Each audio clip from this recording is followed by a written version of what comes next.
ये सैटेलाइट तस्वीरें हैं इजरायली शहरों की, जहां की मैपिंग कर हिजबुल्लाह ने इजरायल को बैकफुट पर ढकेल दिया है। हिजबुल्लाह लड़ाके अब इजरायल के अहम ठिकानों की मैपिंग का फायदा उठा रहे हैं। इजरायल के अलग अलग ठिकानों और सैनिकों के समूहों को अब आसान शिकार बना रहे हैं। समूह के लड़ाके आए दिन इजरायल पर भीषण बमों की बौछार कर रहे हैं।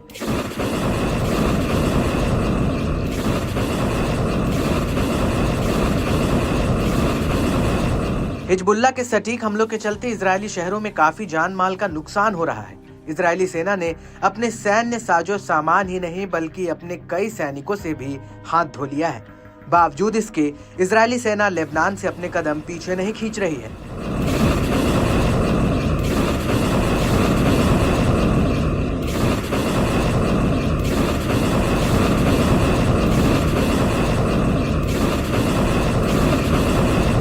इसी कड़ी में हिजबुल्लाह ने उत्तरी इजरायल के इलाट इजरायली ब्रिगेड को रॉकेट हमले से निशाना बनाया। इसके अलावा पहली बार इजरायल की जमीनी सेना के एक कैंप पर हमला बोला गया। इस दौरान बड़े पैमाने पर नुकसान का दावा किया जा रहा है, मगर अब इजरायली सेना की ओर से इस पर कोई प्रतिक्रिया सामने नहीं आई है।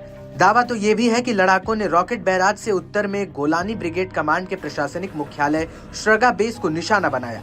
लड़ाकों ने कब्जे वाले गोलान हाइट्स में फोरान कैंप को भी अपना आसान शिकार बनाया, जो इजरायल के जमीनी बलों की तैनाती के लिए इस्तेमाल किया जाने वाला एक महत्वपूर्ण बेस माना जाता है। इसके अलावा हिजबुल्लाह के लड़ाकों ने शोमेरा, नहरिया, मेरोन, अविविम और मलिकिया की अवैध बस्तियों पर रॉकेट से हमला किया।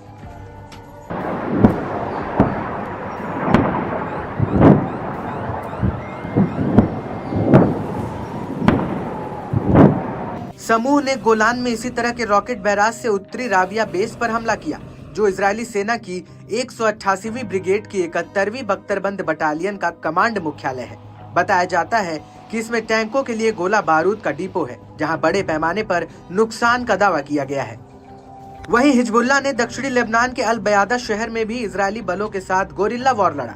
इस दौरान एक इमारत में मौजूद इजरायली सैनिकों के एक समूह को निशाना बनाया गया। यह हमला ऐसे वक्त पर हुआ जब शहर में इजरायली सैन्य बल पीछे की ओर खदेड़े जा रहे थे।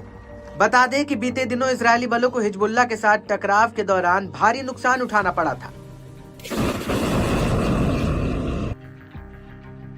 ऑपरेशन के परिणाम स्वरूप घर नष्ट हो गया और कई सैनिकों के हताहत होने की पुष्टि हुई।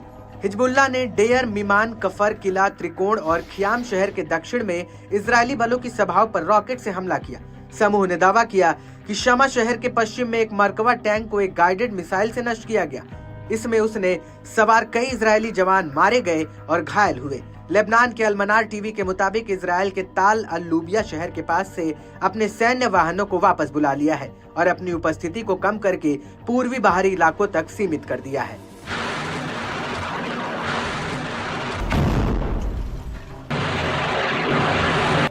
इस बीच इजरायली चैनल 12 ने बताया कि हिजबुल्लाह के हमलों से उत्तर और दक्षिण इजरायल की कई सड़कें बर्बाद हो गई हैं। युद्ध ने आजीविका, अर्थव्यवस्था, पर्यटन और कृषि को तबाह कर दिया है।